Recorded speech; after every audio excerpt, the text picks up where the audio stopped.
হাওড়া থেকে দীঘা যাওয়ার সহজ রুট কিন্তু হচ্ছে ট্রেন। আর হাওড়া থেকে প্রতিদিন 12857 তাম্রলিপ্ত এক্সপ্রেস কিন্তু প্রতিদিন দীঘা যায়। হাওড়া থেকে প্রতিদিন ওই 6:50 নাগাদ ছাড়ে এবং দীঘা গিয়ে কিন্তু 10:30টার মধ্যে পৌঁছয়। তো এটা কিন্তু সহজ একটা রুট দীঘা যাওয়ার জন্য। তাছাড়া রয়েছে ধর্মতলা থেকে অনেক বাসের অপশন।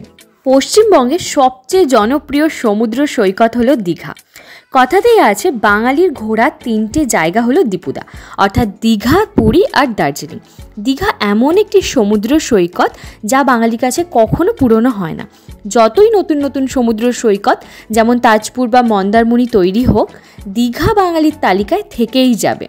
কলকাতা তথা দক্ষিণবঙ্গ থেকে খুব সহজে এবং নিজের বাজেটের মধ্যে সমুদ্র দেখতে বাঙালি এখানে আসবেই। আর তাই তো দীঘায় সব সময় ভিড়ে ঠাসা থাকে। দীঘায় কিন্তু হস্তশিল্প এবং ঝিনুকে তৈরি নানান গয়না, ঘর সাজানোর জিনিস সবই কিন্তু পেয়ে যেতে পারেন। সেই জিনিসের দাম কিন্তু শহরে খুবই বেশি, কিন্তু খুশি হবার কিছুই নেই। দীঘাতেও আপনাকে কিন্তু দরাদরি করে কিনতে হবে, না হলে কিন্তু ঠকে যাবার একটা সম্ভাবনা থাকে।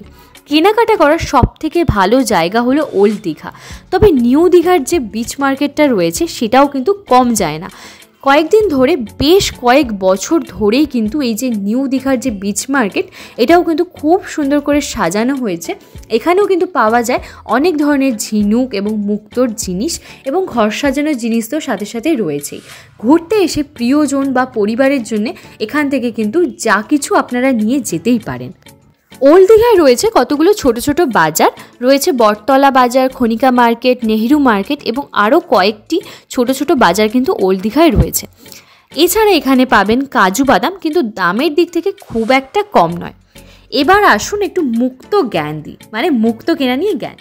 ভারতের মোটামুটি সব সমুদ্র সৈকতেই একটা মুক্ত বিক্রির কিন্তু চলন আছে।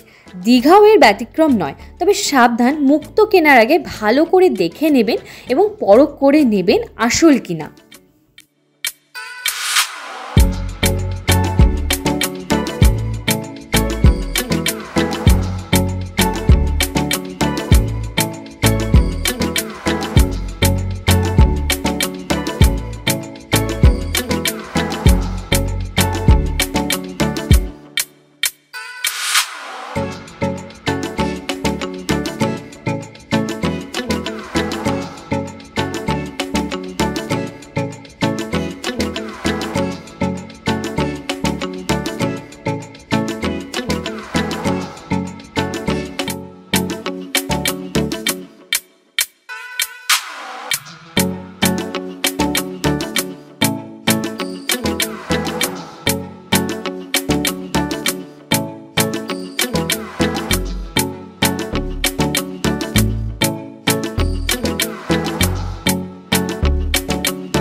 সমুদ্র নগরী দীঘার প্রতি বাঙালির বিশেষ এক টান সেই আদি অনন্তকাল ধরে চলে আসছে।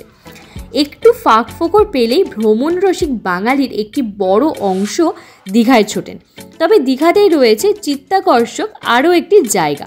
দীঘা গেলে হয়তো এই তল্লাটে এখনও পর্যন্ত অনেকেরই যাওয়া হয়ে ওঠেনি, তাদের জন্যই এই বিশেষ প্রতিবেদন।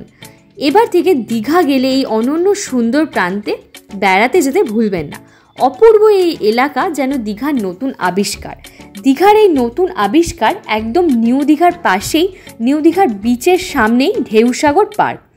পার্কে রয়েছে বাচ্চাদের জন্য বিভিন্ন ধরনের রাইড এবং বড়দের জন্য অনেক ধরনের কিন্তু রাইড রয়েছে।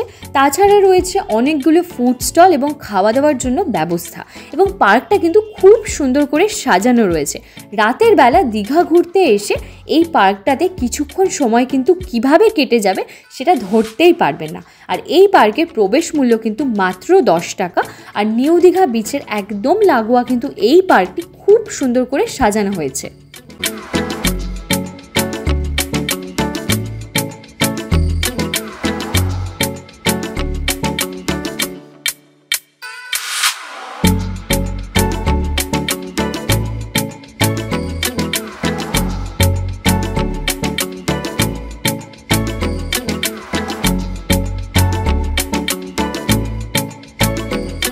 চলুন এবার একটু বেরিয়ে আসি।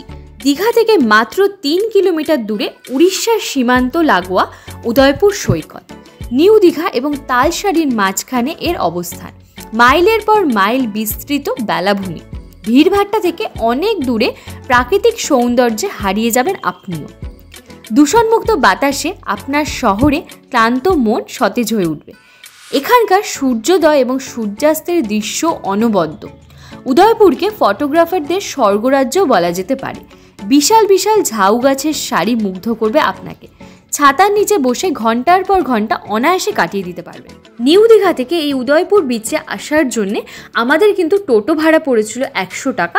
এখানে কিন্তু সেই রকম টোটো বা অটোর ব্যবস্থা নেই। আপনারা যদি নিউ দীঘা থেকে আসেন সেক্ষেত্রে আপনাদের টোটো বা অটো কিন্তু রিজার্ভ করে এখানে আসতে হবে। আর এখানে কিন্তু অনেক ধরনের বাইকের অপশন আছে। যদি কেউ মনে করেন যে সমুদ্র সৈকতে বাইক চালিয়ে এর উপভোগ করবেন তাহলেও কিন্তু আপনারা ঘন্টা অনুযায়ী এখানে বাইক পেয়ে যাবেন। তাছাড়া কিন্তু 100-200 টাকায় 30 মিনিট 40 মিনিটের জন্য কিন্তু এখানে বাইক পেয়ে যাবেন। যে কোনো আন্তর্জাতিক মানের সমুদ্র সৈকতের সঙ্গে উদয়পুরে তুলনা করাই যায়। এখানকার স্থানীয় মানুষেরাও খুবই আন্তরিক। সমুদ্র পাড়ে বসে রঙিন চাঁদোয়ার নিচে আপনি কিন্তু চেখে নিতে পারেন বিভিন্ন ধরনের সামুদ্রিক মাছ। এখানে কাঁকড়ার ঝাল থেকে শুরু করে চিংড়ির ভাজা এবং অনেক ধরনের কিন্তু সামুদ্রিক মাছ পাওয়া যায়। আপনি কিন্তু সেই সবও এখানে এসে ট্রাই করতে পারেন আরামসে। যারা রোমাঞ্চ পছন্দ করেন তাদেরও ভালো লাগবে এই উদয়পুর। সৈকতে হেঁটে হেঁটে যদি ক্লান্তি আসে স্পিড বোট বা ব্যানানা বোট কিংবা সি বাইকে চড়ে নেমে পড়তে পারেন সমুদ্রে। রোম্যান্টিক ছুটি কাটানোর ইচ্ছে থাকলে অবসর মিললে এই খাজানা সৈকতে চলে যান। দীঘা থেকে মোহনার দূরত্ব মাত্র 4 কিলোমিটার, অর্থাৎ কলকাতা থেকে 200 কিলোমিটার। এখানে বসবাসযোগী ঘরবাড়ি কিংবা হোটেল বাজার ইত্যাদি নেই। যেসব পর্যটক সমুদ্র সৈকতের অচেনা আনন্দ উপভোগ করতে চান তাদের কাছে স্বর্গরাজ্য হলো এই মোহনা। এখানে আছে দূর দূরান্তের মৎস্যজীবীদের নৌকো বা ট্রলার নিয়ে আনাগোনা। এবং আপনি যদি দুদিনের জন্য দীঘা ঘুরতে আসেন তবে আমি বলবো একদিন ভোরবেলা কিন্তু চলে আসতেই পারেন এই মোহনাতে। এখানে কিন্তু সূর্যাস্ত দেখতে অনেক পর্যটক ভিড় জমায় প্রতিনিয়ত। দীঘা মোহনায় রয়েছে দীঘার সব থেকে বড় মাছ বাজার। এখানে কিন্তু সব ধরনের সামুদ্রিক মাছ আপনি পেয়ে যাবেন। এখানে অনেক ধরনের কিন্তু দোকানপাট রয়েছে। মাছ বাজার কিন্তু অনেকটাই বড় আর অনেক ধরনের মাছ কিন্তু আপনি এখানে পেয়ে যাবেন। সম্পূর্ণ দীঘার একটা ভিডিও দেওয়ার চেষ্টা করলাম। আশা করি ভিডিওটা ইনফরমেটিভ হয়েছে এবং ভালো লেগেছে। তো যদি ভালো লেগে থাকে তো প্লিজ একটা লাইক করে দিতে ভুলবেন। যদি চ্যানেলটা ভালো লেগে থাকে তো প্লিজ একটা সাবস্ক্রাইব করে পাশে থাকবেন। তো চলুন আজকের মতো ভিডিওটা এখানে রাখছি। দেখা হচ্ছে নেক্সট একটা খুব সুন্দর ধামাকাদার ভিডিওর সাথে। টাটা।